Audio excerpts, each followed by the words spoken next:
Okay, ಈ ಸುದ್ದಿಯನ್ನು ನೋಡ್ಬಿಟ್ಟು ಸರ್ ಹತ್ರ ನೇರವಾಗಿ ಹೋಗ್ಬಿಡೋಣ ಅಲ್ವಾ. ಓಕೆ, ಮಾಜಿ ಪ್ರಧಾನಿ ದೇವೇಗೌಡರ ಮೊಮ್ಮಗ ಹಾಸನ ಸಂಸದ ಪ್ರಜ್ವಲ್ ರೇವಣ್ಣ ರದ್ದು ಎನ್ನಲಾದಂತಹ ಅಶ್ಲೀಲ ವಿಡಿಯೋಗಳ ಪೆನ್ ಡ್ರೈವ್ ಪ್ರಕರಣ ರಾಜ್ಯ ರಾಜಕೀಯದಲ್ಲಿ ಭಾರೀ ಸಂಚಲನ ಜೊತೆಗೆ ಭರ್ಜರಿ ಟ್ವಿಸ್ಟ್ ಅನ್ನ ಪಡ್ಕೊಳ್ತಾ ಇದೆ. ಹೊಳೆ ನರಸೀಪುರ ಪೊಲೀಸ್ ಠಾಣೆಯಲ್ಲಿ ಮೊದಲ ಎಫ್ಐಆರ್ ದಾಖಲಾಗಿದೆ. ರೇವಣ್ಣ ಅವರ ಮನೆಯ ಕೆಲಸದಾಕೆ ಮತ್ತು ಸಂತ್ರಸ್ತ ಮಹಿಳೆ ದೂರನ್ನು ದಾಖಲು ಮಾಡಿದರೆ ಅದರಲ್ಲಿ 1 ಮತ್ತು 2 ಅಂತ ಆಗಿದೆ. ಲೈಂಗಿಕ ಕಿರುಕುಳ, ಜೀವ ಬೆದರಿಕೆ ಸೇರಿದಂತೆ ಹಲವಾರು ಆರೋಪಿಗಳನ್ನು ಹೊರಸಲಾಗಿದ್ದು, ಈ ಪ್ರಕರಣದಲ್ಲಿ ಮಾಜಿ ಸಚಿವ ಎಚ್ ಡಿ ರೇವಣ್ಣರೇ ಮೊದಲ ಆರೋಪಿಯಾಗಿದ್ದಾರೆ. ಪ್ರಜ್ವಲ್ ರೇವಣ್ಣ 2ನೇ ಆರೋಪಿಯಾಗಿದ್ದಾರೆ. 2015ರಲ್ಲಿ ರೇವಣ್ಣ ಮನೆಯಲ್ಲಿ ಈ ಸಂತ್ರಸ್ತೆ ಕೆಲಸಕ್ಕಿದ್ದು ಅಪ್ಪ ಮಗನ ವಿರುದ್ಧ ಹಲವಾರು ಆರೋಪಗಳನ್ನು ತಮ್ಮ ಎಫ್ಐಆರ್ನಲ್ಲಿ ದೂರಿನಲ್ಲಿ ದಾಖಲು ಮಾಡಿದ್ದಾರೆ. ಇನ್ನು ಎಫ್ಐಆರ್ನಲ್ಲಿ ಏನೇನಿದೆ ಅಂತ ನೋಡೋದಾದ್ರೆ ಈ ರೀತಿಯಾಗಿದೆ. ರೇವಣ್ಣ ಕುಟುಂಬಕ್ಕೆ ಸಂಕಷ್ಟ ಯಾಕೆ ಅಂತಂದ್ರೆ ಎಫ್ಐಆರ್ನಲ್ಲಿ ಇರುವಂಥದ್ದು ಏನು ಅಂತ ನೋಡೋಕ್ಕೆ. 2028 ಇದು ಸ್ಪೆಷಲ್ ಟೀಮನ್ನು SIT ರಚನೆ ಮಾಡಿರುವಂಥದ್ದನ್ನು ನಿಮಗೆ ತೋರಿಸ್ತಾ ಇದ್ದೀವಿ. ಬಟ್ ಎಫ್ಐಆರ್ನಲ್ಲಿ ಏನಿದೆ ಅನ್ನುವಂಥದ್ದನ್ನು ನಿಮಗೆ ಮೊದಲು ಹೇಳಬೇಕು. 28/4/2024 ಸಂತ್ರಸ್ತೆ ದೂರನ್ನು ಕೊಟ್ಟಿರುವುದು, ಅಂದರೆ ಇವತ್ತಿಗೆ. ಹೊಳೆ ನರಸೀಪುರ ಟೌನ್ 17ನೇ ವಾರ್ಡ್ನ ನಿವಾಸಿ. 2015ರಲ್ಲಿ ರೇವಣ್ಣ ಅವರ ಸಲಹೆಯಂತೆ BCM ಹಾಸ್ಟೆಲ್ನಲ್ಲಿ ಕೆಲಸಕ್ಕೆ ಸೇರಿಕೊಂಡ್ರಂತೆ ಇವರು, ಅವರೇ ಹೇಳೋ ಪ್ರಕಾರ. 4 ವರ್ಷಗಳ ಬಳಿಕ ಸೂರಜ್ ರೇವಣ್ಣ ಮದುವೆ ವೇಳೆ ಮನೆ ಕೆಲಸಕ್ಕೆ ಸೇರಿಕೊಂಡಿದ್ರು ರೇವಣ್ಣ ಅವರ ಮನೆಗೆ. ಮನೆ ಕೆಲಸಕ್ಕೆ ಸೇರಿಕೊಂಡ 4 ತಿಂಗಳ ನಂತರ ತಮ್ಮ ಕೊಠಡಿಗೆ ಬರುವಂತೆ ರೇವಣ್ಣ ಅವರು ಆಹ್ವಾನಿಸಿದ್ರಂತೆ. ಅವರ ಆರೋಪ ಇದು, ಎಫ್ಐಆರ್ನಲ್ಲಿರೋದು. ಇದು ಯಾವುದೂ ಕೂಡ ಇಲ್ಲ, ಎಫ್ಐಆರ್ನ ಪ್ರತಿಯೂ ಕೂಡ ಇಲ್ಲೇ ಇದೆ. ಎಫ್ಐಆರ್ನಲ್ಲಿರುವಂಥ ದೂರಿನಲ್ಲಿರುವಂಥ ಅಂಶಗಳನ್ನ ಮುಂದೆ ಇಡ್ತಾ ಇದ್ದೀವಿ. ಮನೆಯಲ್ಲಿ 6 ಜನ ಹೆಣ್ಮಕ್ಳು ಕೆಲಸ ಮಾಡ್ತಾ ಇದ್ದು, ಪ್ರಜ್ವಲ್ ಬಂದಾಗ ಭಯ ಪಡ್ತಾ ಇದ್ರು. ಇದೆಲ್ಲ ಹೇಳೋದವ್ರೆ. ಮನೆ ಕೆಲಸದ ಹುಡುಗರು ಕೂಡ ಮಹಿಳಾ ಕೆಲಸಗಾರರಿಗೆ ಎಚ್ಚರಿಕೆಯಿಂದ ಇರುವಂತೆ ಹೇಳ್ತಾ ಇದ್ರಂತೆ. ಭವಾನಿ ಅವರು ಮನೆಯಲ್ಲಿ ಇಲ್ಲದಿದ್ದಾಗ ರೇವಣ್ಣ ಅವರು ಸ್ಟೋರ್ ರೂಮ್ನಲ್ಲಿ ಕೈ ಹಿಡಿದು ಎಳಿತಾ ಇದ್ರು, ಹಣ್ಣು ಕೊಡೋ ನೆಪದಲ್ಲಿ ಮೈ ಮುಟ್ತಾ ಇದ್ರು, ಸೀರೆಯ ಪಿನ್ ಕಿತ್ತು ಲೈಂಗಿಕ ದೌರ್ಜನ್ಯ ನಡೆಸ್ತಾ ಇದ್ರು ಅನ್ನುವಂಥ ಆರೋಪ ಅವರು ಮಹಿಳೆಯರು ಮಾಡಿರುವಂಥದ್ದು. ಪ್ರಜ್ವಲ್ ಅಡುಗೆ ಮನೆಯಲ್ಲಿ ಹಿಂದಿನಿಂದ ಬಂದು ಮೈ ಮುಟ್ತಾ ಇದ್ರು, ಹೊಟ್ಟೆ ಭಾಗದಲ್ಲಿ ಇಡ್ತಾ ಇದ್ರಂತೆ. ಇದೇ ರೀತಿ ಹಲವಾರು ಬಾರಿ ಲೈಂಗಿಕ ದೌರ್ಜನ್ಯ ನಡೆಸಿದ್ರಂತೆ. ನಾನು ಮನೆಯಲ್ಲಿ ಇದ್ದಾಗ ವಿಡಿಯೋ ಕಾಲ್ ಮಾಡ್ತಾ ಇದ್ರು, ನನ್ನ ಮಗಳ ಜೊತೆಗೂ ಕೂಡ ಅಸಭ್ಯ ಸಂಭಾಷಣೆಯನ್ನ ಮಾಡ್ತಾ ಇದ್ರು ಅನ್ನುವಂಥದ್ದು ದೂರಿನಲ್ಲಿದೆ. ಮಗಳು ಹೆದರಿಕೊಂಡು ನಂಬರ್ ಬ್ಲಾಕ್ ಕೂಡ ಮಾಡಿದ್ಲಂತೆ. ಇದರಿಂದ ರೇವಣ್ಣ ಮನೆ ಕೆಲಸ ಬಿಟ್ಟು ಹೊರ ಬಂದಿದ್ದಾರೆ ಇವರು. ಇತ್ತೀಚೆಗೆ ಪ್ರಜ್ವಲ್ ಲೈಂಗಿಕ ದೌರ್ಜನ್ಯದ ವಿಡಿಯೋಗಳೆಲ್ಲ ವಾಟ್ಸ್ಆಪ್ನಲ್ಲಿ ಹರಿದಾಡ್ತಾ ಇವೆ. ಈ ವಿಡಿಯೋಗಳಲ್ಲಿ ದೂರುದಾರ ಮಹಿಳೆಯ ವಿಡಿಯೋಗಳು ಕೂಡ ಇವೆ. ಈ ವಿಡಿಯೋ ನೋಡಿರುವ ಸಂತ್ರಸ್ತೆಯ ಪತಿ ದೂರುದಾರರ ಶೀಲವನ್ನ ಶಂಕಿಸ್ತಾ ಇದ್ದಾರಂತೆ. ನಿನ್ನ ವಿಡಿಯೋ ಬಂದ್ರೆ ನಮ್ಮ ಗತಿ ಏನು ಅಂತ ಕೇಳ್ತಾ ಇದ್ದಾರೆ. ಇದರಿಂದ ಮಾನಸಿಕವಾಗಿ ಹಿಂಸೆ ಆಗಿದೆ, ನನಗೆ ಜೀವ ಭಯ ಇದೆ ಅಂತ ದೂರುದಾರೆ ದೂರನ್ನ ಕೊಟ್ಟಿದ್ದಾರೆ. ತಮ್ಮ ಎಫ್ಐಆರ್ನಲ್ಲಿ ಮೊದಲನೇ ಆರೋಪಿ ಸ್ಥಾನದಲ್ಲಿ ಎಚ್ ಡಿ ರೇವಣ್ಣ ಅವರನ್ನ, 2ನೇದಾಗಿ ಪ್ರಜ್ವಲ್ ರೇವಣ್ಣ ಅವರನ್ನ ದೂರಿನಲ್ಲಿ ಉಲ್ಲೇಖ ಮಾಡಿದ್ದಾರೆ. ಹೊಳೆನರಸೀಪುರ ಠಾಣೆಯಲ್ಲಿ ಸಂತ್ರಸ್ತೆಯೊಬ್ಬರು ದೂರನ್ನ ಕೊಟ್ಟಿರುವಂತಹದ್ದು. ಪೊಲೀಸರು ಎಫ್ಐಆರ್ ಕೂಡ ದಾಖಲು ಮಾಡಿಕೊಂಡಿದ್ದಾರೆ. ದೂರಿನ ಸಾರಾಂಶ ಹೀಗಿದೆ. A1 ಆರೋಪಿಯಾಗಿ ಎಚ್ ಡಿ ರೇವಣ್ಣ ಅವರನ್ನ, A2 ಆರೋಪಿಯಾಗಿ ಪ್ರಜ್ವಲ್ ರೇವಣ್ಣ ಅವರನ್ನ ಇಲ್ಲಿ ಎಫ್ಐಆರ್ ಮಾಡಿಕೊಳ್ಳಲಾಗಿದೆ. ಜೊತೆಗೆ ಲೈಂಗಿಕ ಕಿರುಕುಳ IPC section 354A, IPC section 354D ಮಹಿಳೆಗೆ ಮುಜುಗರ ಆಗುವಂತೆ ಹಿಂಬಾಲಿಸುವುದು, IPC ಸೆಕ್ಷನ್ 506 ಬೆದರಿಕೆಯನ್ನ ಒಡ್ಡಲಾಗಿದೆ ಅನ್ನುವಂತಹ ಕೇಸ್, IPC ಸೆಕ್ಷನ್ 509 ಮಹಿಳೆ ಮಾನಕ್ಕೆ ಹಾನಿಯನ್ನ ಉಂಟು ಮಾಡಿರುವಂತಹ ಪ್ರಕರಣಗಳು ಇವರ ವಿರುದ್ಧ ದಾಖಲಾಗಿದೆ. ಈಗ ನೇರ ರಂಗನಾಥ್ ಸರ್ನ ಮಾತನಾಡಿಸೋಣ. ಸರ್, ಈಗ ಚುನಾವಣೆ ಹೊತ್ತಿನಲ್ಲಿ ಈ ಅಂಶ ಹೊರಗೆ ಬರ್ತಾ ಇರೋದ್ರಿಂದ ಇದನ್ನ ಹೇಗ್ ನೋಡ್ಬೇಕು ಸರ್? ಚುನಾವಣೆ ಹೊತ್ತಿನಲ್ಲಿ ಹೊರಕ್ಕೆ ಬರ್ತಾ ಇದೆ ಅನ್ನೋ ಆಲೋಚನೆಯ ಮೇಲೆ ಈ ಪ್ರಕರಣವನ್ನ ನೋಡಬೇಕು ಎಂದು ಹೆಣ್ಣು ಮಗಳಾಗಿ ಈ ಪ್ರಶ್ನೆಯನ್ನ ನೀವು ಕೇಳಿದ್ದೆ ನನಗೆ ಆಶ್ಚರ್ಯ ಉಂಟು ಮಾಡ್ತಾ ಇದೆ. I am sorry Divya. ಚುನಾವಣೆಗೂ ಹೆಣ್ಣು ಮಕ್ಕಳ ಮೇಲೆ ನಡೆದಿರಬಹುದಾದ ಘಟನೆಗಳಿಗೂ ಸಮಯಕ್ಕೂ ಯಾವಾಗ್ಲೂ ನಾವು ಸಂಬಂಧವನ್ನ ಕಲ್ಪಿಸಬಾರದು. ಪತ್ರಕರ್ತರಾಗಿ ರಾಜಕಾರಣಿಗಳು ಏನನ್ ಬೇಕಾದ್ರೂ ಮಾಡ್ಕೊಳ್ಳಿ, ಅವರು ಅವರವರ ಅನುಕೂಲಕ್ಕೆ ತಕ್ಕಂತೆ, ಅವರವರ ಸಮಯಕ್ಕೆ ತಕ್ಕಂತೆ ಎದುರಾಳಿಯನ್ನ ಬಗ್ಗು ಬಡಿಯಲಿಕ್ಕೆ ಸ್ವಾರ್ಥ, ದ್ವೇಷ, ಕೃತಿಮತೆ, ಮೋಸ, ದಗ ಈ ಮಧ್ಯದಲ್ಲಿ ಅವ್ರು ಏನ್ ಬೇಕಾದ್ರೂ ಮಾಡ್ಕೊಳ್ಳಿ. That is none of your business. Your business today is ಯಾಕೆ ಈ ಹಂತವನ್ನ ನಮ್ಮನ್ನು ಆಳಬೇಕಾದ ಜನ ತಲುಪುತ್ತಿದ್ದಾರೆ ಅಂತ. ರೇವಣ್ಣ ಅಥವಾ ಪ್ರಜ್ವಲ್ ರೇವಣ್ಣ ಮೇಲೆ ಬಂದಿರಬಹುದಾದ ಇವತ್ತಿನ ಆರೋಪಗಳು ನಮಗೆ ಅವರಿಬ್ಬರ ಮೇಲೆ ಬಂದಿದೆಯಲ್ಲ ಅನ್ನುವುದರ ಜೊತೆಗೆ ಇದು ಮೊದಲೇನಲ್ಲವಲ್ಲ ಎಂಬ ಪ್ರಜ್ಞೆಯೂ ಕಾಡ್ತಾ ಇರಬೇಕು. ಕರ್ನಾಟಕ ರಾಜ್ಯ ಇಂಥ ಹಲವಾರು ವಿಚಾರಗಳನ್ನ ನಾವು ಕಳೆದ 15-20 ವರ್ಷದಲ್ಲಿ ನೋಡ್ಬಿಟ್ಟಿದೀವಿ. ಆದ್ರೆ ಯಾಕೆ ನಮ್ಮನ್ನಾಳುವ ಜನ ಆ ಘಟನೆಗಳಿಂದ ಆದಂತಹ ಅವಮಾನ, ಅಸಹ್ಯ, ಜನರ ಕ್ಯಾಕರಿಕೆ ಉಗಿಯುವಂತ ಹಂತಕ್ಕೆ ಹೋಗೋದನ್ನ ಯಾಕೆ ಅರ್ಥ ಮಾಡ್ಕೊಳ್ಳಲ್ಲ ನಮ್ಮ ಜನ? ಯಾಕೆ ನಮ್ಮನ್ನು ಆಳುವ ಜನ ಇದೆಲ್ಲವನ್ನು ಬಹಳ ಸಿಂಪಲ್ ಆಗಿ ಟ್ರೀಟ್ ಮಾಡ್ತಾರೆ? ಒಬ್ಬರಿಗೆ ಆದಾಗ ಇನ್ನೊಬ್ಬರನ್ನು ದೂಷಿಸಿಕೊಂಡು ಓಡಾಡ್ತಾರೆಯೇ ಹೊರತು ಇಂತಹ ದುರ್ಬುದ್ಧಿಯ ಮನೋಸ್ಥಿತಿಗಳಿಂದ ಹೊರಕ್ಕೆ ಬರೋದಿಕ್ಕೆ ಯಾಕೆ ಹೋಗಲ್ಲ ಇವರೆಲ್ಲ ಅನ್ನೋದು ನಮ್ಮನ್ನಿವತ್ತು ಕಾಡಬೇಕಾಗಿರೋ ಪ್ರಶ್ನೆ ಅಂತ ನನಗನ್ಸತ್ತೆ ದಿವ್ಯಾ. ಹೌದು ಸರ್, ಬಹಳಷ್ಟು ಜನ ಈ ಕೇಸ್ ಈ ರೀತಿಯಾದಂತಹ ಒಂದು ಆರೋಪ ಬಂದ ತಕ್ಷಣ ಹಿಂದಿನ ಹಲವಾರು ಪ್ರಕರಣಗಳಲ್ಲಿ ಏನಾಯ್ತು, ಆ ಮಹಿಳೆಯರು ಎಲ್ಲೋ ಹೋದ್ರು, ಅಷ್ಟು ಧ್ವನಿಯನ್ನ ಎತ್ತದಂತಹ ಮಹಿಳೆಯರು ಇವತ್ತು ಯಾಕೆ ಇಂತಹ ಪ್ರಕರಣಗಳು ಮರೆಮಾಚಿಬಿಡುತ್ತೆ ಇಂತಹ ಸನ್ನಿವೇಶದಲ್ಲಿ ಮತ್ತೊಂದು ಪ್ರಕರಣ ಬಂದಾಗ ಹಳೆ ಕೇಸ್ನ ನೆನಪು ಮಾಡ್ಕೊಳ್ತೀವಿ ಅಂತ ಮಾತಾಡ್ತಿರೋದು ಉಂಟು ಸರ್.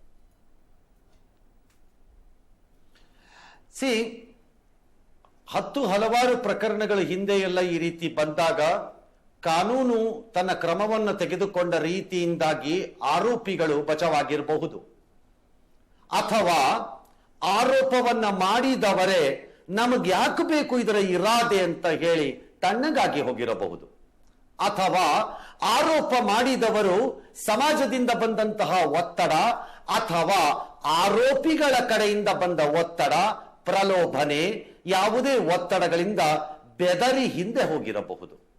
ಸಹಜವಾಗಿ ನ್ಯಾಯಾಲಯಗಳಲ್ಲಿ ಆ ಪ್ರಕರಣಗಳು ಸೋತಿರಬಹುದು. ಆದರೆ ಒಂದನ್ನ ನೆನಪಿಟ್ಕೋಬೇಕು ಎಲ್ಲರೂ, ಆತ್ಮಸಾಕ್ಷಿ ಎಂಬುದು ಸತ್ತಿರಲ್ಲ ಅನ್ನೋದನ್ನ ಜ್ಞಾಪಕ ಇಟ್ಕೋಬೇಕು. ಜನ ಇಂತಹ ಪ್ರಕರಣಗಳನ್ನ ಕೇವಲ ಕಾನೂನಿನ ದೃಷ್ಟಿಯಿಂದ ನೋಡ್ತಾರೆ ಅಂತ ನಾನು ಅನ್ಕೊಂಡಿಲ್ಲ. ದೀರ್ಘಕಾಲದ ಹಿಂದೆ ಆದಂತಹ ಹಲವಾರು ಘಟನೆಗಳನ್ನ ಈಗಲೂ ಜನ ಜ್ಞಾಪಿಸ್ಕೋತಾರೆ. ಹಾಗಾದ ಮಾತ್ರಕ್ಕೆ ಜನ ಅವರನ್ನ ಮತ್ತೆ ಓಲೈಸಿಲ್ಲವೇ? ಪ್ರಜಾಪ್ರಭುತ್ವದ ದುಷ್ಟತನ ಅದೇನೇನೆ. ಆ ದುಷ್ಟತನದಲ್ಲಿ ಅಂತಹವ್ರನ್ನ ಓಲೈಸಿರುವುದು ಉಂಟು ನಮ್ಮ ದೇಶದಲ್ಲಿ. ಹಾಗಾಗಿ ನಾವು ನಾಳೆ ಏನಾದೀತು ಅನ್ನೋದರ ಜೊತೆಗೆ ನಾಳೆ ಏನಾಗಬಾರದು ಎಂಬುದನ್ನು ಯೋಚನೆ ಮಾಡಬೇಕು. ಮತ್ತು ಇಂತಹ ಘಟನೆ ಆದಾಗ ಹಿಂದಿನ ಪ್ರಕರಣಗಳಲ್ಲಿ ಹೀಗಾಯಿತಲ್ಲ ಎಂದು ಇವತ್ತಿನ ಪ್ರಕರಣಗಳನ್ನು ಹಾಗೆಯೇ ಪಕ್ಕಕ್ಕೆ ತಳ್ಳಿ ಬಿಡೋಣ ಎಂಬ ಮನೋಸ್ಥಿತಿಯಿಂದ ಹೊರಕ್ಕೆ ಬರಬೇಕು. ಅದು ನೈತಿಕತೆಯನ್ನು ಉಳಿಸಿಕೊಳ್ಳುವ ಮತ್ತು ಒಳ್ಳೆಯ ಸಮಾಜವನ್ನ ಇರಬೇಕು ಎಂದು ಬಯಸುವ ಜನರ ನಡವಳಿಕೆ ಆಗಬೇಕದು. Not like others. We are not to be ruled by people who are of that characters. ನಾನು ಈ ಪ್ರಕರಣದ ಬಗ್ಗೆ ಹೇಳ್ತಿಲ್ಲ, ಯಾಕಂದ್ರೆ ನನಗೆ ಗೊತ್ತಿಲ್ಲ ಈ ಪ್ರಕರಣದಲ್ಲಿ ಏನಾಗಿದೆ ಅಂತ ಅಥವಾ ಏನಾಗಿಲ್ಲ ಅನ್ನೋದು. ಯಾರು ತಪ್ಪಿತಸ್ಥರು, ಯಾರು ಇದರಲ್ಲಿ ಆರೋಪಿಗಳು, ಯಾರು ಇದರಲ್ಲಿ ಪಾಲುದಾರಿಕೆ, ಯಾರು ಇದರಲ್ಲಿ ವಿಷವನ್ನ ಬೆಳೆಸಿದವರು, ಯಾರು ಇದರಲ್ಲಿ ದ್ವೇಷವನ್ನ ಸಾಧಿಸಿದವರು ನನಗೆ ಗೊತ್ತಿಲ್ಲ. I don't know. ಅದು ನ್ಯಾಯಾಲಯ ತೀರ್ಮಾನ ಮಾಡಲಿ. ಆದ್ರೆ ಇಂತಹ ಆರೋಪಗಳಿಗೆ ಜಾಗ ಮಾಡಿಕೊಡ್ತಿದೀವಲ್ಲ ನಾವು ಏನಂತ ಕರ್ಕೋಬೇಕು? ಹಾಗಾಗಿ ನ್ಯಾಯಾಲಯದ ಕೆಲವು ತೀರ್ಮಾನಗಳನ್ನ ಕಾನೂನಿನ ಕಟ್ಟಳೆಯ ಒಳಗಡೆ ಸಿಕ್ಕಾಕೊಂಡು ನರಳಿ ಹೋಗುವ ಪ್ರಕರಣಗಳನ್ನ ಆ ರೀತಿಯೇ ಇದು ಎಂದು ಪರಿಭಾವಿಸುವುದು ದುಷ್ಟ, ಕೆಟ್ಟ, ದಾರಿ ತಪ್ಪಿದ ಸಮಾಜದ ಚಿಂತನೆ. ಸರ್, ಎರಡು ರೀತಿಯಲ್ಲಿ ಇದರಲ್ಲಿ ಕಾಣಿಸ್ಕೊಳ್ಳುತ್ತೆ ಸರ್. ಒಂದು ದೊಡ್ಡವರಿಗೆ ಒಂದು ನ್ಯಾಯ, ಸಾಮಾನ್ಯ ಜನಕ್ಕೆ ಒಂದು ನ್ಯಾಯ ಅಂತ. ಇನ್ನು ಬೇರೆ ಯಾವ್ದಾದ್ರು ಪ್ರಕರಣದಲ್ಲಿ ಆಗಿದ್ದರೆ ಇಷ್ಟೊತ್ತಿಗೆ ಕರ್ಕೊಂಡು ಬಂದು ಒಳಗಡೆ ಹಾಕಿರೋರು. ಬಟ್ ಇಲ್ಲಿ ಆ ಬೆಳವಣಿಗೆಗಳು ಕಂಡಿಲ್ಲ. ಇನ್ನೊಂದು ಕಡೆಗೆ ಕೋರ್ಟು ಕೂಡ ಹೇಳುತ್ತೆ ಇಬ್ಬರ ಇಚ್ಛೆ ಇದ್ದರೆ ಅವರಿಬ್ಬರು ಕೂಡ ಸಮ್ಮತಿಯಾಗಿ ಇರಬಹುದು ಅನ್ನುವಂಥದ್ದು. ಅದು ವೈಯಕ್ತಿಕವಾಗಿರುವಂತ ವಿಚಾರ ಆಚೆ ಬರುವಂತದ್ದಾದ್ರೆ ಅದನ್ನ ಇವರು ಅತ್ಯಾಚಾರ ಅಂತ ಬಿಂಬಿಸೋಕೆ ಹೇಗೆ ಸಾಧ್ಯ ಆಗತ್ತೆ? ಅವಳು ಕಂಪ್ಲೇಂಟ್ ಕೊಡ್ಬೇಕಾಗತ್ತೆ ಅಲ್ಲ ಸರ್? ಅವ್ರು ಕಂಪ್ಲೇಂಟ್ ಕೊಡ್ಲಾರ್ದೆ ಉಳಿದಂತವ್ರೆಲ್ಲ ಹೇಳಿದ್ರೆ ಸರಿ ಆಗುತ್ತೆ. ಅದು ಆಲ್ ರೈಟ್. ನಾನು ಕಾನೂನಿನ ಪ್ರಕಾರ ಹೇಳೋದಾದ್ರೆ ಈ ಪ್ರಕರಣ, ದಿ ಸೋ ಕಾಲ್ಡ್ ಆರೋಪದಲ್ಲಿ ಬಂದಿರುವ ಈ ಪ್ರಕರಣವನ್ನ ನಾನು ಹಾಗೆ ವರ್ಣನೆ ಮಾಡೇ ಇಲ್ಲ. ಓಕೆ, ಯಾರು ಬೇಕಾದ್ರೂ ಇರ್ಬೋದು, ಏನ್ ಬೇಕಾದ್ರೂ ಇರ್ಬೋದು. ಕಾನ್ಸೆನ್ಶುವಲ್ ಅಂತ ನೀವೇನು ಹೇಳ್ತಿದ್ದೀರಿ, ಸಹಮತಿಯೊಂದಿಗೆ ನಡೆದಿರಬಹುದಾದ ಕೆಲವು ಕ್ರಿಯೆಗಳು ಅಂತ ಏನು ಹೇಳ್ತಾ ಇದ್ದೀರಿ, ಅದನ್ನ ಕೇಳಲಿಕ್ಕೆ ನಾನು ಯಾರು ಅಂತ ನಾನು ಆಗ್ಲೇ ಹೇಳಿದ್ದೀನಿ. ನಾನು ಯಾರು ಇದನ್ನ ಕೇಳಲಿಕ್ಕೆ? ನಾನು ಕೇಳ್ತಾ ಇಲ್ಲ. ಆದ್ರೆ ದೂರು ಬಂದಿರುವುದರಿಂದ ಈ ಪ್ರಶ್ನೆಗಳನ್ನ ಕೇಳಬೇಕಾಗಿ ಬಂದಿರೋದು. ದೂರುದಾರರು ಹೇಳಿರುವುದಲ್ಲ ಪರಮ ಸತ್ಯವೋ ಅಂತ ಯಾರು ನನ್ನನ್ನು ಕೇಳಿದ್ರೆ ಇಲ್ಲದಿರಬಹುದು. ದೂರುದಾರರು ಮಾಡಿರುವ ಆರೋಪಗಳು ನಾಳೆ ನ್ಯಾಯಾಲಯದಲ್ಲಿ ನಿನ್ನದೇ ಇರಬಹುದು. That's all right. ಬಟ್ ಆರೋಪಗಳನ್ನ ಬರುವಂತಹ ಸ್ಥಿತಿಗತಿಗಳನ್ನ ಜನ ಯಾಕೆ ಸೃಷ್ಟಿ ಮಾಡ್ಕೋತಾರೆ? ಪರ್ಟಿಕ್ಯುಲರ್ಲಿ ರಾಜಕಾರಣದಲ್ಲಿ. ಅರುಣ್, ಎಸ್, ದೇವರು ಎಲ್ಲವನ್ನ ಕೊಡ್ತಾನೆ, ನೆನಪಿಟ್ಕೊಳ್ಳಿ. ನಾನು ಎಲ್ಲರಿಗೂ ಹೇಳ್ತೀನಿ ಈ ಮಾತುಗಳನ್ನ. ಮೊನ್ನೆ ಸೂಕ್ಷ್ಮವಾಗಿ ಕೆಲವು ವಿಚಾರಗಳನ್ನು ಮಾತಾಡ್ತಿದ್ದಾಗ, ಹಾಸನಕ್ಕಲ್ಲ ಜನರಲಿ ಹೇಳ್ತಿದ್ದಾಗ ಹೇಳಿದೆ, ದರೋಡೆಕೋರ ಸನ್ಯಾಸಿ ಆಗಬಹುದು, ಅವಕಾಶ ಇದೆ. ಭ್ರಷ್ಟ ಪವಿತ್ರನಾಗಬಹುದು, ಅವಕಾಶ ಇದೆ. ಕಾರಣ ಅವನು ರಿಪೇರಿ ಮಾಡ್ಕೋಬಹುದು ಅವನು. ಆದ್ರೆ ಕೆಲವನ್ನು ಕಳೆದುಕೊಂಡಾಗ ಕಾನೂನಿನಲ್ಲಿ ತಪ್ಪಿಸಿಕೊಳ್ಳಬಹುದು. ಆದ್ರೆ ಆತ್ಮಸಾಕ್ಷಿ ಸತ್ತ ಹೆಣದಂತೆ ಅವರು ಅಂತ ನಾನು ಹೇಳ್ತೀನಿ. What are they talking to us? ಪವಿತ್ರವಾದಂತಹ ಡೆಮಾಕ್ರಸಿ ಎಂಬ ಪ್ರಜಾಪ್ರಭುತ್ವದ ಹಬ್ಬದಲ್ಲಿ ಬಂದು ಪವಿತ್ರ ಮತದಾನ ಮಾಡಿ ಅಂತ ನಮಗೆ ಹೇಳ್ತಾರೆ. ಪವಿತ್ರ ಮತದಾನ, ಯಾವ ಪವಿತ್ರತೆಗೋಸ್ಕರ ಈ ವೋಟ್ಗಳನ್ನು ಕೊಡ್ತಾ ಇದ್ದೀವಿ ನಾವು? ಯಾರಿಗೆ? Whom are they asking? That sense of anger should be there ನಮಗೆ. It is not on the person ನಾನು ಹೇಳ್ತಿರೋದು. ದ ವೇ ಬೆಳವಣಿಗೆಗಳು ನಡೀತಿರೋ ರೀತಿ ನೋಡಿದ್ರೆ ಹಂಗ ಅನ್ಸತ್ತೆ. ಆ ಕಾರಣಕ್ಕೆ ಹೇಳಿದ್ ನಾನು ಕನ್ಸೆಂಟ್, ನೋ ಕನ್ಸೆಂಟ್, ಕಾನ್ಸೆನ್ಶುಯಲ್, ನಾನು ಇದನ್ನೆಲ್ಲ ಹೇಳ್ತಿಲ್ಲ. ದೇವರು ಕೆಲವರಿಗೆ ಅಧಿಕಾರವನ್ನು, ಹಣವನ್ನು, ಅಂತಸ್ತನ್ನು, ಸಂಪತ್ತನ್ನು, ಎಲ್ಲ ವೈಭೋಗಗಳನ್ನು ಹುಟ್ಟಿನಿಂದ ಕೊಡ್ತಾನೆ. ಆದರೆ ಅದರ ಜೊತೆಗೆ ಶುದ್ಧ ಸಂಪನ್ನ ಜೀವನವನ್ನ ಮಾಡೋದನ್ನ ನಾವು ಕಲ್ತ್ಕೋಬೇಕು. ದೇವರು ಅದನ್ನ ಮಾಡ್ಲಿಕ್ಕೆ ಬರಲ್ಲ. ದೇವರು ಉಳಿದಿದ್ದೆಲ್ಲ ಕೊಡಬಹುದು, ಬಹುಶಃ ಎಲ್ಲವನ್ನೂ ಕೊಡಬಹುದು. ಶುದ್ಧ ಸಂಪನ್ನ ಜೀವನವನ್ನ ಮಾಡೋದನ್ನ ಅವನು ಹೇಳ್ಕೊಡಕ್ಕಾಗಲ್ಲ. ಕಣ್ಣನ್ನು ಕೊಟ್ಟಿದ್ದಾನೆ ದೇವರು, ಆದ್ರೆ ಅದ್ರಲ್ಲಿ ಏನನ್ನ ನೋಡಬೇಕು ಅಂತ ನಾನು ತೀರ್ಮಾನ ಮಾಡಬೇಕು. ಅವನು ತೀರ್ಮಾನ ಮಾಡಕ್ಕಾಗಲ್ಲ. ಮೇಲ್ ಕೂತ್ಕೊಂಡು ಈ ಕ್ಷಣದಲ್ಲಿ ಕಣ್ಣನ್ನ ಮುಚ್ಚು, ಈ ಕಣ್ಣನ್ನ ತೆಗೆಯನಕ್ಕೆ ನಾನು ರೋಬೋಟ್ ಅಲ್ಲ. ನಾನು ಏನನ್ನು ನೋಡಬೇಕು ಅನ್ನೋದನ್ನ ನಾನು ತೀರ್ಮಾನ ಮಾಡಬೇಕು. ನನಗೆ ದೇವರು ಕೊಟ್ಟಿರೋ ಕಣ್ಣಲ್ಲಿ. That is the question I am asking for everybody. It is not today's case. ಇವತ್ತಿನ ಕೇಸ್ ಬಗ್ಗೆ ನಾವು ಜಡ್ಜ್ಮೆಂಟ್ ಕೊಡಕ್ ಬರಲ್ಲ. ಬಿಕಾಸ್ ಐ ನೋ ಕಾನೂನಲ್ಲಿ ಸಾಧ್ಯ ಇಲ್ಲ ಅದು ಅಂತ. ಆದ್ರೆ ಇಂತಹ ಮ್ಯಾಟರ್ಗಳನ್ನ ಪದೇ ನಾವು ಡಿಸ್ಕಸ್ ಮಾಡ್ತಾ ಇದ್ದೀವಿ ಅಂತ ಅನ್ನೋದಾದ್ರೆ, ಸಂಸ್ಕೃತಿ ಇರಬಹುದಾದ ಕರ್ನಾಟಕ, ಸಾಂಸ್ಕೃತಿಕವಾಗಿ ಇಷ್ಟೊಂದು ರಿಚ್ನೆಸ್ ಶ್ರೀಮಂತಿಕೆಯನ್ನು ಹೊಂದಿರುವ ರಾಜ್ಯ, ಎಲ್ಲವನ್ನ ಇಟ್ಟುಕೊಂಡಿರುವ ನಾವು ಯಾಕೆ ಇದನ್ನು ಚರ್ಚೆ ಮಾಡುವಂತ ಹಂತ ತರ್ತಾರೆ ನಮ್ಮನ್ನ? ನನ್ಗೆ ಅರ್ಥನೇ ಆಗ್ತಾ ಇಲ್ಲ ರೀ. I am actually telling you today I am not angry on anybody. ನನಗೆ ಇವತ್ತು ಯಾರ ಮೇಲೂ ಕೋಪ ಬರ್ತಿಲ್ಲ. ನಮ್ಮ ಮೇಲೆ ನನಗೆ ಕೋಪ ಬರ್ತಾ ಇದೆ. ಬಿಕಾಸ್ ಈ ಸೊಸೈಟಿ ನಾವೇ ಕಾರಣ ಇದಕ್ಕೆಲ್ಲ. ದುಷ್ಟರನ್ನು, ದುರುಳರನ್ನು ಸಜ್ಜನರೆಂದು, ದರೋಡೆಕೋರರು ಭ್ರಷ್ಟರನ್ನ ಸತ್ಯವಂತರೆಂದು, ನಮಗೆ ಮೋಸ ಮಾಡಿ ಚಾಕು ಹಾಕಿ ಚೂರಿ ಹಾಕಿ ನಮಗೆ ಮೋಸ ಮಾಡಿ ಹೋಗೋ, ಸುಳ್ಳು ಹೇಳಿ ಹೋಗುವವರನ್ನ ಅತ್ಯಂತ ಗ್ರೇಟ್ ಲೀಡರ್ಗಳೆಂದು ಪರಿಭಾವಿಸಿಕೊಂಡು, ಪ್ರಜಾಪ್ರಭುತ್ವ ಎಂಬುದನ್ನು ನಂಬಿಕೊಂಡು ಇನ್ನೂ ನಾವು ಬದುಕ್ತಾ ಇದ್ದೀವಲ್ಲ, ಅದಕ್ಕೆ ನಮ್ಮ ಮೇಲೆ ನಮಗೆ ಕೋಪ ಬರ್ತಾ ಇದೆಯಾ ಹೊರತು ಇವತ್ತು ನನಗೆ ಯಾರ ಮೇಲೂ ಕೋಪ ಬರ್ತಿಲ್ಲ ಇವತ್ತು.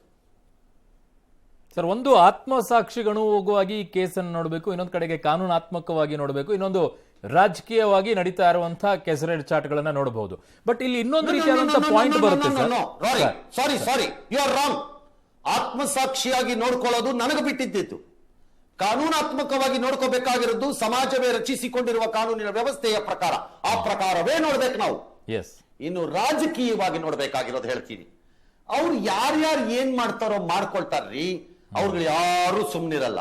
ಬಿಕಾಸ್ ಎಲ್ಲರಿಗೂ ಆಯಾ ಕ್ಷಣದಲ್ಲಿ ಅದರ ಲಾಭಗಳೇ ಬೇಕು ಅವರಿಗೆ ರಾಜಕಾರಣದಲ್ಲಿ. ಹಾಗಾಗಿ ನಾವೇಕ ರಾಜಕಾರಣದ ಬಗ್ಗೆ ಮಾತನಾಡ್ತೀವಿ, ರಾಜಕಾರಣ ಮಾಡ್ಬಿಡ್ತಾರೆ ಅಂತಾನೋ. ಅವ್ರು ಏನಾದ್ರು ಮಾಡ್ಕೊಳ್ಳಿ. ನಾನು ಎಡವಿದರೆ ನನ್ನನ್ನು ಎಬ್ಬಿಸಲು ಒಬ್ಬರು ಬರುತ್ತಾರೆ.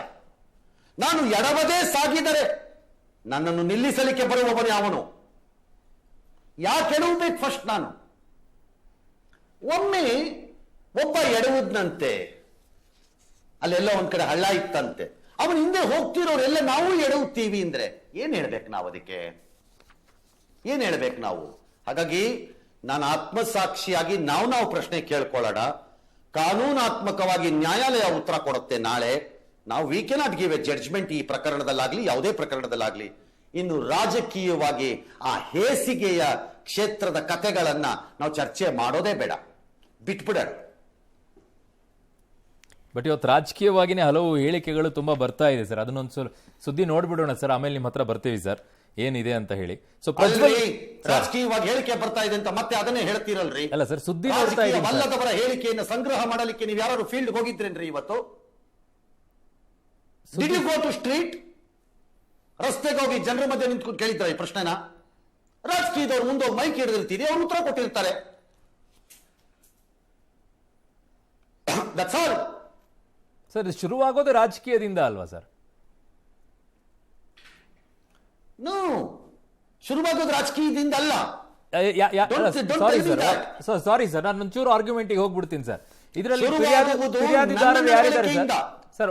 ಒಂದೇ ಸೆಕೆಂಡ್ ಸರ್. ಈ ದೂರಿನಲ್ಲಿ ಈ ಪ್ರಕರಣಕ್ಕೆ ಸಂಬಂಧಪಟ್ಟಂಗೆ ನಂಗೆ ಏನು ಸಂಬಂಧ ಇಲ್ಲ, ಬಟ್ ಇದರಲ್ಲಿ ದೂರಿನಲ್ಲಿ ಹೇಳ್ತಾರೆ ಅವರು, ಈ ವಿಡಿಯೋಗಳು ಹರಿದಾಡ್ತಾ ಇರೋದ್ರಿಂದ ನಾನು ಬಂದು ದೂರನ್ನ ಕೊಡುವಂತ ಪರಿಸ್ಥಿತಿಗೆ ಬಂದಿದ್ದೀನಿ ಅಂತ ಹೇಳಿ. ಪರ್ಸನಲ್ ಆಗಿ ಅವ್ರ ಮೊಬೈಲ್ ಅಲ್ಲಿ ಇರುವಂತ ವಿಡಿಯೋಗಳನ್ನ ಆಚೆ ಒಬ್ಬರು ತಂದು ಅದನ್ನ ಹಾಕಿ ಪೆನ್ ಡ್ರೈವ್ ನಲ್ಲಿ ಹಾಕಿ ಎಲ್ಲಾ ಕಡೆಗೆ ಚೆಲ್ತಾರೆ ಅಂತಂದಾಗ there is a intention of politics ಅಲ್ವಾ ಸರ್? ರಾಜಕೀಯ ಉದ್ದೇಶ ಇದೆ ಅಂತ ಹೇಳ್ಬೋದಾ ಸರ್? ಅರುಣ್, ಹೊರಗಡೆ ಹರಿದಾಡ್ತಾ ಇದೆ ಅನ್ನೋ ಕಾರಣಕ್ಕೆ ನಾನು ಬಂದು ಕೊಟ್ಟಿದ್ದೀನಿ ಎಂದಾಗ ಅದನ್ನ ರಾಜಕಾರಣ ಅಂತ ಬೇಕಾದ್ರೂ ನೀವು ಆ ಮನೋಸ್ಥಿತಿನಲ್ಲಿ ನೋಡಬಹುದು, ಅಥವಾ ಹೀಗೂ ನೋಡಬಹುದು. ಹೇಗೆ ಸರ್? ಬಹಳ ಸರಿ ನಮ್ಮ ಸಮಾಜದಲ್ಲಿ ಹೆಣ್ಣು ಮಕ್ಕಳು ತಮ್ಮ ಮೇಲೆ ಆಗಬಹುದಾದ ದೌರ್ಜನ್ಯಗಳನ್ನ ಇನ್ನೊಬ್ಬರ ಹತ್ರ ಹೇಳ್ಕೊಳಕ್ ಹೋಗಲ್ಲ. ಟ್ರೂ. ಕಾರಣ, ಹೇಳ್ಕೊಂಡ್ರೆ ಇನ್ನಷ್ಟು ಸಂಕಷ್ಟ ಮತ್ತು ಅವಮಾನವನ್ನು ಎದುರಿಸಬೇಕಾಗತ್ತೆ ಅನ್ನೋ ಕಾರಣಕ್ಕೆ. ಹೌದು. ಅಪ್ಪಿ ತಪ್ಪಿ ಯಾರಿಗೂ ಗೊತ್ತಾಗದೆ ಅದು ತಳ್ಕೊಂಡು ಹೊರಟೋದ್ರೆ ಹೋಗಿ ಹಾಳಾಗೋಗ್ಲಿ, ನಾನು ಅದನ್ನ ಕೆಟ್ಟ ಕನಸು ಅಂತ ಮರ್ತು ಬಿಡ್ತೀನಿ ಅಂತ ಲೆಕ್ಕ ಹಾಕ್ತಾರೆ ಹೆಣ್ಮಕ್ಳು. ಆದ್ರೆ ಯಾವಾಗ ನಾನು ಅನಿಸಿಕೊಂಡಿದ್ದು ನೆಗೆಟ್ ಆಗಿ ಅದೇ ಜನರನ್ನ ತಲುಪಿ ನನಗೆ ಅವಮಾನ ಆಗತ್ತೆ ಅನ್ಸತ್ತೋ ಆಗ ರಕ್ಷಣೆಯನ್ನು ಬಯಸ್ತಾರೆ. ಹಾಗೂ ಯೋಚನೆ ಮಾಡ್ಬೋದಲ್ಲ. ರಾಜಕಾರಣದ ಪ್ರಕಾರನೇ ಯೋಚನೆ ಮಾಡ್ಬೇಕು ಅಂತ ಏನಿಲ್ವಲ್ಲ, ಹೀಗೂ ಯೋಚನೆ ಮಾಡ್ಬೋದಲ್ವಾ? Don't you think so? ಖಂಡಿತ ಮಾಡ್ಬೋದು ಸರ್, ಖಂಡಿತ ಮಾಡ್ಬೋದು. 4 ಗೋಡೆ ಮಧ್ಯೆ ಅನುಭವಿಸಿದ ಮುಜುಗರ ಅಲ್ಲೇ ಇರಲಿ ಅಂತ ಬಯಸಿದ್ದು ಈಗ ರಾಜ್ಯಕ್ಕೆ ಅದು ಸ್ಪ್ರೆಡ್ ಆಗುತ್ತೆ ಅಂದಾಗ ಸಹಜವಾಗಿ ಅದರ ಕಂಪ್ಲೇಂಟ್ ಮಾಡ್ತಾರೆ. ಬಟ್ ಈ ಕೇಸಲ್ಲಿ ಡಿಲೇ ಕೂಡ ಪ್ರಶ್ನೆ ಆಗಬಹುದಾ ಸರ್? ಮೇಡಮ್, ಸನ್ನಿವೇಶಗಳು, ಸ್ಥಳಗಳ ಪ್ರಭಾವಗಳು, ವ್ಯಕ್ತಿಗಳ ಅಧಿಕಾರಗಳು, ಬಡತನದಿಂದ ಬಂದಿರುವ ಜನ ಅವರಿರಬಹುದಾದ ಪರಿಸ್ಥಿತಿಗಳು, ಕೆಲವೊಮ್ಮೆ ಸಮಯದ ವಿಚಾರದಲ್ಲಿ ನಾವು ಅದನ್ನ ಪರಿಗಣಿಸ್ಲಿಕ್ಕೆ ಕಷ್ಟ. ಯಾಕೆ ಅಂದ್ರೆ ಆ ಶಕ್ತಿ ಇರಲ್ಲ ಬಹಳ ಜನಕ್ಕೆ. ಪಶ್ಚಿಮ ಬಂಗಾಳದಲ್ಲಿ ಸಂದೇಶ್ ಕಲಿಯಲ್ಲಿ ಹೆಣ್ಣು ಮಕ್ಕಳ ಮೇಲೆ ದೌರ್ಜನ್ಯ ಮಾಡ್ತಾ ಇದ್ದಂತಹ ಒಬ್ಬ ಕಿರಾತಕನ ಹೆಸರಿನಲ್ಲಿ ಇದ್ದಂತಹ ವ್ಯಕ್ತಿಗಳು ಎಷ್ಟು ವರ್ಷ ನಡೆಸಿದ್ರಿ ಅವ್ರ ರಾಜ್ಯಭಾರನ? ಅಲ್ಲಿ ಯಾಕ್ರಿ ಹಂಗಾರೆ ಟೈಮ್ ಡಿಲೇ ಕೇಳಲ್ಲ ನಾವು? ಎಷ್ಟು ದಿನ ನಡೆಸಿದ್ದಾರೆ? The moment we start talking about the legal loopholes, you are deriding ಹೆಣ್ಣು ಮಗಳಿಗೆ ಮಾಡುತ್ತಿರುವ ಪ್ರಾಥಮಿಕ ಅವಮಾನ ಅದು. ಝೀರೋ ಟಾಲರೆನ್ಸ್ ಯಾಕೆ ಬರಬಾರ್ದು ಅಂತ ಯಾಕೆ ಯಾರು ಕೇಳಲ್ಲ ಅದನ್ನ? ಸಿಗ್ನಲ್ಗಳಲ್ಲಿ ಝೀರೋ ಟಾಲರೆನ್ಸ್, ಕ್ಯಾಮ್ರಾ ಹಾಕಿದೀವಿ, ಇಲ್ಲಿ ಒಂದೇ ಒಂದು ವೈಲೇಷನ್ ಮಾಡಿದ್ರೆ ಹಿಡಿದಾಕ್ಬಿಡ್ತೀವಿ ಅಂತಾರೆ. ಜೀವನದಲ್ಲಿ ಝೀರೋ ಟಾಲರೆನ್ಸ್ ಇರಬೇಕು ಇಂಥ ವಿಚಾರದಲ್ಲಿ ಅಂತ. Why are we not talking? This question goes to every political party. ಸಿಕ್ಕಾಕೊಂಡವನು ಬಕರ, ಸಿಕ್ಕಾಕೊಳ್ಳದೆ ಇದ್ದವನು ಬುದ್ಧಿವಂತ. ಆದ್ರೆ ಆ ಬುದ್ಧಿವಂತನ ಆತ್ಮಸಾಕ್ಷಿಯು ಸತ್ತು ಹೆಳವಾಗಿ ಎಷ್ಟೋ ದಿನ ಆಗೋಗಿದೆ ಅಂತ ಅವನಿಗರಿವಿಲ್ಲ ಅಷ್ಟೇ, ನಮಗ್ ಗೊತ್ತಾಗಿಲ್ಲ ಅಷ್ಟೇ. ಅವನಿಗರಿವಿದೆ, ನಮಗ್ ಗೊತ್ತಾಗಿಲ್ಲ ಅಷ್ಟೇ. ಅದು ಅವನಿಗರಿವಿದೆಯಲ್ಲ. ಹಾಗಾಗಿ ಈ ಪ್ರಕರಣದಲ್ಲಿ ಕೆಲವು ರಾಜಕೀಯ ವ್ಯಕ್ತಿಗಳು ಬಿಜೆಪಿಯವರು ಉತ್ತರ ಕೊಡಬೇಕು, ಜೆಡಿಎಸ್ ಉತ್ತರ ಕೊಡಬೇಕು ಅಂತ ಡ್ಯಾಶ್ ಅಂತೆಲ್ಲ ಹೇಳಿರೋದು ಗಮನಿಸಿದೆ ನಾನು. ನನ್ನ ಪ್ರಕಾರ ಹಂಗ ಅನ್ನಿಸ್ತಿಲ್ಲ ನನಗೆ. ಭಾರತೀಯ ಜನತಾ ಪಕ್ಷಕ್ಕೋ ಜೆಡಿಎಸ್ಗೋ ಅಥವಾ ಇಂತಹ ಒಂದು ಘಟನೆ ಯಾವತ್ತಾರು ನಡೆದು ಬಿಟ್ಟರೆ ಕಾಂಗ್ರೆಸ್ಗೋ ಸಂಬಂಧಪಟ್ಟಿದ್ದಲ್ಲ ಇದು. ಆಯಾಯ ವ್ಯಕ್ತಿಗಳಿಗೆ ಸಂಬಂಧಪಟ್ಟಂತಹ ವಿಚಾರ. ಯಾವ ಪಕ್ಷವು ಅಧಿಕೃತವಾಗಿ ತನ್ನ ಪಕ್ಷದ ಒಬ್ಬ ನಾಯಕನನ್ನೋ ಕಾರ್ಯಕರ್ತನನ್ನೋ ಈ ರೀತಿ ವರ್ತನೆ ಮಾಡು ಅಂತ ಹೇಳಲ್ಲ. ಹಾಗಾಗಿ ಆ ಪಕ್ಷಕ್ಕೂ ಅದಕ್ಕೂ ಸಂಬಂಧ ಇಲ್ಲ. ವೈಯಕ್ತಿಕ ನೆಲೆಗಟ್ಟಿನ ಮೇಲೆ ಮಾಡಿಕೊಂಡ ಮೂರ್ಖತನಗಳಿಗೆ ಅವರವರೇ ಉತ್ತರ ಕೊಟ್ಕೋಬೇಕು, ಅವರವರೇ ಅದಕ್ಕೆ ಪ್ರಶ್ನೆಗಳಿಗೆ ಉತ್ತರ ಕಂಡುಹಿಡಿಯಬೇಕು, ಅವರವರೇ ಶಿಕ್ಷೆಗೆ ಅನುಭವಿಸ್ಕೋಬೇಕು. ಇದು ಪಕ್ಷಗಳಿಗೆ ಸಂಬಂಧಪಟ್ಟಿದ್ದಲ್ಲ. ಆದರೆ ಆ ಪಕ್ಷಗಳಿಗೆ ಒಂದು ಪ್ರಶ್ನೆ ಇದೆ ನನಗೆ. ಏನ್ ಸರ್? ಇಂತಹ ಪ್ರಕರಣ, ಪರ್ಟಿಕ್ಯುಲರ್ ಈ ಪ್ರಕರಣ ನಡೆದಿದೆ ಎನ್ನಲಾದ ಈ ಪ್ರಕರಣ ಬಹಳ ದೀರ್ಘಕಾಲದ ಹಿಂದೆ ವರದಿ ಆದಂಗಿದೆ, ಯಾರದ್ದೋ ಗಮನಗಳಿಗೆ ಬಂದಂಗೆ ಇದೆ. ಅದಾದ ಮೇಲೆ ಅದೇ ವ್ಯಕ್ತಿಗಳನ್ನ ನಮ್ಮನ್ನ ಪ್ರತಿನಿಧಿಸುವ ಸ್ಥಳಕ್ಕೆ ಕಳಿಸ್ತೀವಿ ಅಂತಂದ್ರೆ I am truly under shame. I am truly under shame. ಬೇರೆ ಇಲ್ಲ ಬೇರೆ. ರೋಲ್ ಮಾಡೆಲ್ ಅಂತ ಹೇಳೋದಾದ್ರೆ ಯಾರನ್ನ ರೋಲ್ ಮಾಡೆಲ್ ಮಾಡ್ಬೇಕೀಗ ನಾವು ಹೇಳಿ? ಹಾಗಾದ್ರೆ ಯಾರನ್ನ ಮಾಡಬೇಕು ರೋಲ್ ಮಾಡೆಲ್? ಸಿ, ನನಗೆ ಈ ಪ್ರಕರಣ ಸರ್ಪ್ರೈಸ್ ಆಯ್ತಾ? ಇಲ್ಲ. ಈ ಪ್ರಕರಣ ಗಾಬರಿ ಹುಟ್ಟಿಸುವಂತದ್ದ ಅಲ್ಲ. ಯಾಕಂದ್ರೆ ಮುಂದಿನ್ನೇನೇನ್ ಕಾದಿದೆಯೋ ನನಗೆ ಗೊತ್ತಿಲ್ಲ. ಹೌದು. ಆದ್ರೆ ಈ ಪ್ರಕರಣಕ್ಕೆ ಸಮಾಜ ತಲೆ ತಗ್ಗಿಸಬೇಕಾ? ಹೌದು, ಹೌದು. ಎಲ್ಲವನ್ನ ಟಾಲರೆನ್ಸ್ ಲೆವೆಲ್ಗಳಲ್ಲಿ, ಸಹಿಸುವಿಕೆಯ ಹಂತಗಳನ್ನ ಕಂಡು ಹಿಡ್ಕೊಳ್ತಾ ಹೋಗ್ತಿರೋ ಸಮಾಜದ ಮೊದಲ ತಪ್ಪಿದು. 100 ರೂಪಾಯಿ ತಗೊಂಡ್ರೆ ಪಾಪ 100 ರೂಪಾಯಿ ತಗೊಂಡಿದ್ದಾನೆ, ಬಿಟ್ಬಿಡಿ ಸರ್ ಹೋಗ್ಲಿ, ಅವನೇನ್ ಸಾರ್ 10,000 ತಗೊಳ್ತಾನೆ ಅಂತಂದ್ರೆ ಏನ್ ಸಾರ್ ತುರಾಸೆ ಅನ್ನೋದು. ಯಾರೋ ಒಬ್ಬರ ಜೊತೆ ಏನೋ ಹೆಚ್ಚು ಕಡಿಮೆ ಮಾಡ್ಕೊಂಡ್ರೆ ಈ ರೀತಿ ಪರ್ಸನಲ್ ಲೈಫಲ್ಲಿ ಏನೋ ಒಬ್ಬರ ಜೊತೆ ಆಗಿದೆ ಬಿಡಿ ಸರ್, ಅದು ಏನೋ ಆಗೋಗಿದೆ ಸರ್ ಅಂತ ಅನ್ನೋದು, ಇನ್ಯಾವುದೋ ಆದಾಗ ಮಾತ್ರ ದೊಡ್ಡದು ಅನ್ನೋದು. ಈ ಟಾಲರೆನ್ಸ್ ಲೆವೆಲ್ಸ್ ನಾವು ಚೇಂಜ್ ಮಾಡಿರೋದೇ ನಮ್ಮ ಪ್ರಾಬ್ಲಮ್. ಏನಿಯೋ ಇಟ್ಸ್ ಆಲ್ ರೈಟ್. ಈಗೇನೋ ಒಂದು ಆಗಿದೆ, ಯಾರೋ ಒಬ್ರು ದೂರ್ ಕೊಟ್ಟಿದ್ದಾರೆ, let the law take its own course. ನೋಡೋಣ ಅದೇನಾಗುತ್ತೆ ಅಂತ, ನೋಡೇ ಬಿಡೋಣ. ತಪ್ಪಾಗಿರ್ಬೋದು, ಆಗದೇನೆ ಇರ್ಬೋದು, ಗೊತ್ತಿಲ್ಲ.